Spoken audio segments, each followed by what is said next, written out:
जय हिंद दोस्तों, आप लोगों का हमारे यूट्यूब चैनल पर स्वागत है। जैसा कि आप लोग जानते हैं, हम लोग एनटीपीसी के प्रीवियस ईयर क्वेश्चन पेपर को सॉल्व कर रहे हैं। ठीक है, आप लोगों को एनटीपीसी के प्रीवियस ईयर क्वेश्चन को पेपर को सॉल्व करने के लिए आप हमारे चैनल को सब्सक्राइब किए रहें, जिससे भी हम कोई भी वीडियो अपलोड करें तो आप लोग के पास तुरंत पहुंच जाएगी। तो चलिए शुरुआत करते हैं क्वेश्चन नंबर पहला से। क्वेश्चन नंबर पहला में कहा गया है कि यदि दो संख्याओं का योग 30 है और उनका गुणनफल 50 है तो उनके व्युत्क्रमों का योग ज्ञात कीजिए। ठीक है, देखिए इसमें दिया क्या कि दो संख्याओं का योगफल, मान लेंगे दो संख्या x और y है तो उनका योगफल कितना दिया है, 30 दिया है, और उनका गुणनफल कितना दिया है, 50 दिया है। उनके व्युत्क्रमों का योगफल पूछा, मतलब 1/x प्लस में 1/y पूछा है। एलसीएम ले लेंगे तो कितना हो जाएगा, एक्स वाई हो जाएगा एलसीएम, यहाँ पे y प्लस में x आ जाएगा। ठीक है, तो x प्लस वाई का मान कितना दिया है, 30 दिया है, प्लस में बट्टे में एक्स वाई का मान 50 दिया है। ठीक है, इसको सॉल्व करेंगे तो कितना आ जाएगा, 3/5 आ जाएगा। ठीक है, तो आंसर क्या आ गया हमारा, 3/5। आंसर ऑप्शन ए हो जाएगा। ठीक है, 3/5। क्वेश्चन नंबर दूसरा है कि मानो इनमें से किसे नहीं पचा सकता है। Option number A cellulose, option B है स्टार्च, ऑप्शन सी है अमीनो अम्ल, ऑप्शन डी दिया है ग्लाइकोजन। तो इसका सही आंसर है ऑप्शन ए सेल्यूलोज। सेल्यूलोज को मानो क्या करता है, पचा नहीं सकता है। ठीक है, जो सेल्यूलोज है पेड़ पौधों की कोशिकाओं भित्तियों का प्रमुख अवयव है। ठीक है, नेक्स्ट क्वेश्चन पे चलते हैं। क्वेश्चन नंबर 3 में कहा गया है कि 3.17 प्लस में 9.12 का होल स्क्वायर प्लस में 3.17 माइनस में 9.12 का होल स्क्वायर अपान में 3.17 इंटू 3.17 प्लस में 9.12 इंटू 9.12 है। ठीक है, इसको आप देखते हैं कैसे सॉल्व किया गया है। देखिए इसको कैसे सॉल्व किया गया है, एक फार्मूला होता है ए प्लस में बी का होल स्क्वायर प्लस में ए प्लस बी का होल स्क्वायर प्लस में ए माइनस में बी का होल स्क्वायर बराबर मतलब 2 ए स्क्वायर प्लस में बी स्क्वायर होता है। ठीक है, ये देखिए ए को ए का मान हम लोग कितना मान लेंगे, इसको ए मान लेंगे, इसको क्या मान लेंगे, बी मान लेंगे। ठीक है, तो ए का मान 3.17 है, बी का मान 9.12 है। ठीक है, तो क्या हो गया, ए प्लस बी का होल स्क्वायर प्लस में ए माइनस में बी का होल स्क्वायर। ठीक है, सॉल्व करते हैं कैसे सॉल्व किया गया है। तो ये क्या हो जाएगा, 2 हो जाएगा 3.17 प्लस में क्या हो जाएगा 9.12 का स्क्वायर हो जाएगा। ठीक है, ए स्क्वायर हो जाएगा, ए भी स्क्वायर हो जाएगा, बट्टे में क्या हो जाएगा, ये देखिए इसका स्क्वायर दिया है 3.17 का स्क्वायर प्लस में 9.12 का होल स्क्वायर। ठीक है, तो क्या ये कट जाएगा ये हमारा, तो बच जाएगा कितना, 2 बच जाएगा। ठीक है, तो इसका सही आंसर कितना होगा, 2 होगा। ऑप्शन सी जो है इसका सही आंसर होगा 2। ठीक है, नेक्स्ट क्वेश्चन पे चलते हैं। क्वेश्चन नंबर 4 में कहा गया कि क्योटो प्रोटोकॉल एक अंतर्राष्ट्रीय समझौता है जिसका उद्देश्य को कम करना है। ठीक है, क्योटो प्रोटोकॉल एक अंतर्राष्ट्रीय समझौता है जिसका उद्देश्य क्या है, इसका सही आंसर है option B green house gas उत्सर्जन को क्या करना है, कम करना है। क्योटो प्रोटोकॉल द्वारा ग्रीन हाउस क्या होता है, गैस उत्सर्जन को क्या किया जाता है, कम किया जाता है। क्योटो प्रोटोकॉल से ग्रीन हाउस गैस के उत्सर्जन को क्या किया जाता है, कम किया जाता है। ठीक है, इसका सही आंसर है option B green house gas उत्सर्जन को कम किया जाता है। ठीक है, नेक्स्ट क्वेश्चन पे चलते हैं। क्वेश्चन नंबर 5 में कहा गया कि सीओडोपीडिया पर मौजूद अंगुली जैसी आकृति वाली संरचना है।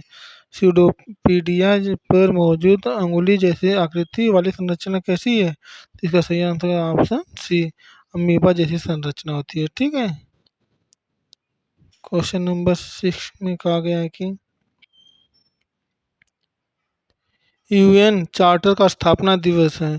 यूएन चार्टर का स्थापना दिवस कब है? इसका सही आंसर होगा ऑप्शन डी, 24 अक्टूबर को यूएन चार्टर का स्थापना मनाया जाता है। ठीक है, यूएन चार्टर की स्थापना 24 अक्टूबर 1945 को हुआ था। ठीक है, इसका सही आंसर ऑप्शन डी से हो जाएगा। ठीक है, क्वेश्चन नंबर 7 में कहा गया कि which of the following film is directed by Satyajit रे। ठीक है, निम्नलिखित में से कौन सी फिल्म सत्यजीत रे द्वारा निर्देशित है? इसका सही आंसर ऑप्शन पथेर पंचाली। पथेर पंचाली जो क्या सत्यजीत रे द्वारा निर्देशित फिल्म है। ठीक है, इसका सही आंसर होगा ऑप्शन सी, पथेर पंचाली। ठीक है, नेक्स्ट क्वेश्चन पे चलते हैं। क्वेश्चन नंबर 8 में कहा गया है कि राम अकेले एक कार्य को 20 दिनों में पूरा कर सकता है, जबकि श्याम अकेले उस कार्य को 30 दिनों में पूरा कर सकता है। यदि वे एक साथ मिलकर काम करते हैं तो उन्हें पूरा करने में कितना दिन लगेगा? ठीक है, तो देखिए राम कितने दिनों में काम को कर लेता है? 20 दिनों में कर लेता है। श्याम कितने दिनों में? 30 दिनों में कर लेता है। ठीक है, तो इस टोटल को मान लेंगे कितना हो जाएगा? 60 हो जाएगा। ठीक है, तो राम की एफिशिएंसी 3 और श्याम की एफिशिएंसी कितना हो जाएगा? 2 हो जाएगा। ठीक है, तो दोनों मिलकर कितने दिनों में काम करेंगे? तो 60 बटे में दोनों की एफिशिएंसी का योग तो 3 + 2 5 कर देंगे तो कितना आ जाएगा? 12 दिन। तो दोनों मिलकर कितने दिनों में काम करेंगे? 12 दिनों में काम करेंगे। तो इसका सही आंसर होगा ऑप्शन डी, 12 हो जाएगा। ठीक है, सही आंसर ऑप्शन डी, 12 दिन में हो जाएगा। आसान देखिए, राम को मान दिया 20 दिनों में काम करेगा, श्याम 30 दिनों में काम करेगा। टोटल को वर्क कितना है? 20 और 30 का एलसीएम निकालेंगे कितना आ जाएगा? 60 हो जाएगा एलसीएम। तो 20 से 60 में डिवाइड करें तो कितना आएगा? तो 3 आ जाएगा। 60 में 30 से डिवाइड करें तो इसकी एफिशिएंसी 2 आ जाएगी। ठीक है, अब राम की एफिशिएंसी एक दिन में 3 काम करता है और श्याम एक दिन में कितना काम करता है? 2 दिन काम करता है, 2 यूनिट काम करता है। ठीक है, तो 60 यूनिट काम कितने दिनों में होगा? 60 बटे में दोनों के एफिशिएंसी को जोड़ देंगे तो 5 हो जाएगा, तो इसको भाग देंगे तो कितना आ जाएगा? 12 आ जाएगा। ठीक है, सही आंसर क्या हो जाएगा? ऑप्शन डी, 12 दिन में होगा। ठीक है, नेक्स्ट क्वेश्चन पे चलते हैं।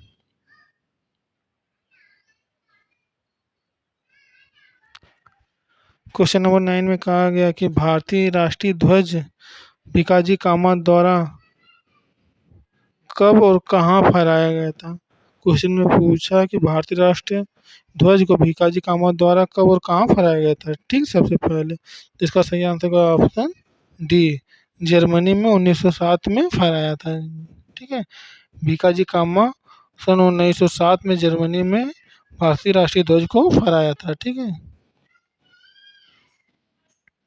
क्वेश्चन नंबर 10 है कि किस कैबिनेट मिशन ने भारतीय संविधान के निर्माण हेतु एक संविधान सभा का प्रस्ताव रखा था? क्वेश्चन पूछ रहा है कि किस कैबिनेट मिशन ने भारतीय संविधान के निर्माण हेतु एक संविधान सभा का प्रस्ताव रखा था? इसका सही आंसर है ऑप्शन सी, कैबिनेट मिशन योजना 1946। इसका सही आंसर है ऑप्शन सी, कैबिनेट मिशन योजना 1946। ठीक है, क्वेश्चन नंबर 11 कहता है कि दीनदयाल उपाध्याय ग्रामीण कौशल योजना में शुरू की गई थी। दीनदयाल उपाध्याय ग्रामीण कौशल योजना कब शुरुआत की गई थी? इसका सही आंसर है ऑप्शन सी, 2014 में। दीनदयाल उपाध्याय ग्रामीण कौशल योजना की शुरुआत सन 2014 में की गई थी। ठीक है, रवि की आयु उसकी पत्नी की आयु से 5 वर्ष अधिक है, जिसकी आयु उसकी पुत्री की आयु से 5 गुनी है। 3 वर्ष पहले उसकी पुत्री की आयु 4 वर्ष थी, तो रवि की वर्तमान आयु क्या है? ठीक है, इसको देखने कैसे सॉल्व किया गया है। मान लेंगे उसकी पुत्री की वर्तमान आयु कितना है? 100 वर्ष है। मान लेंगे पुत्री की वर्तमान आयु कितना है? 100 वर्ष है। ठीक है, प्रश्न में क्या गया कि रवि की वर्तमान आयु जो है क्या है? उसकी पुत्री की आयु के 5 गुने से क्या है? 5 वर्ष अधिक है। ठीक है, कितना है? तो रवि की वर्तमान आयु हो जाएगा कितना हो जाएगा? 5x प्लस में 5 हो जाएगा। ठीक है, रवि की तो रवि की पत्नी की वर्तमान आयु कितना हो जाएगा? 5x हो जाएगा। ठीक है, रवि की पत्नी की वर्तमान आयु 5x हो जाएगा। ठीक है, प्रश्न को आंसर दिया क्या है कि x माइनस में 3 बराबर 4 हो जाएगा, तो x मान कितना हो जाएगा? 7 वर्ष हो जाएगा। ठीक है, तो रवि की वर्तमान आयु निकालना है क्या, तो 5x + 5 है, तो एक्स का वैल्यू रखने के साथ कितना आ जाएगा, तो 40 वर्ष आ जाएगा। रवि की आयु कितनी हो जाएगी वर्तमान, 40 वर्ष हो जाएगी। ठीक है, इसका सही आंसर होगा ऑप्शन सी, 40 वर्ष। क्वेश्चन नंबर 13 में कहा कि पहली 15 प्राकृतिक संख्याओं का सर्वांतर माध्य ज्ञात कीजिए। पहली 15 प्राकृतिक संख्याओं का समांतर माध्य ज्ञात कीजिए। इसका फार्मूला होता है n+1/2। पहली प्रथम प्राकृतिक संख्याओं का माध्य बराबर क्या होता है, n+1/2। n का मान 15 रखेंगे तो 15 प्लस में 1/2, 16/2 कितना आ जाएगा, 8 आ जाएगा। ठीक है, तो इसका सही आंसर है ऑप्शन बी, 8। नेक्स्ट क्वेश्चन पे चलते हैं। क्वेश्चन नंबर 14 में कहा गया है कि दिए गए वाक्य में शामिल अक्षरों का प्रयोग करके निम्नलिखित में से कौन सा शब्द नहीं बनाया जा सकता है। ठीक है, Russia is my country, Russia is my country. ठीक है, देखिए योर में देखिए वाई का मान यहाँ दिया है, ओ दिया भी है, दिया है, वो भी दिया, यू का मान भी दिया है, आर का मान भी दिया। ठीक है, तो इस रसिया इज माई कंट्री से योर शब्द बनाया जा सकता है। ठीक है, उसी प्रकार माइनर भी शब्द बनाया जा सकता है, उसी प्रकार रेन भी शब्द बनाया जाता है। ये जितने भी वर्ड हैं, अक्षर हैं, इन सब में हैं। ठीक है, लेकिन जो जो क्लाउड वर्ड है, जो क्लाउड वर्ड में यल जो वर्ड है, इस दिए गए शब्द में नहीं है। देखिए यहाँ पे जो यल है, जो यल है, यहाँ पे जो यल है, जो यल है, इस वर्ड में, इस शब्द में नहीं है। तो इस सेंटेंस से ये जो वर्ड क्लाउड है वो नहीं बनाया जा सकता। तो सही आंसर क्या हो जाएगा, ऑप्शन सी, क्लाउड। ठीक है, नेक्स्ट क्वेश्चन पे चलते हैं। क्वेश्चन नंबर 15 में कहा गया कि निम्न में से कौन सा एक स्प्रेडशीट प्रोग्राम नहीं है। निम्न में से कौन सा एक स्प्रेडशीट प्रोग्राम नहीं है। ऑप्शन ए उबुंटू है, ऑप्शन बी दिया कैल्सी है, ऑप्शन सी दिया एक्सेल है, ऑप्शन डी दिया है विसिल कैल्सी। ठीक है, इसका सही आंसर होगा ऑप्शन ए, उबुंटू। उबुंटू जो है स्प्रेडशीट प्रोग्राम नहीं है, तो इसका सही आंसर होगा ऑप्शन ए, उबुंटू। ठीक है, नेक्स्ट क्वेश्चन पे चलते हैं।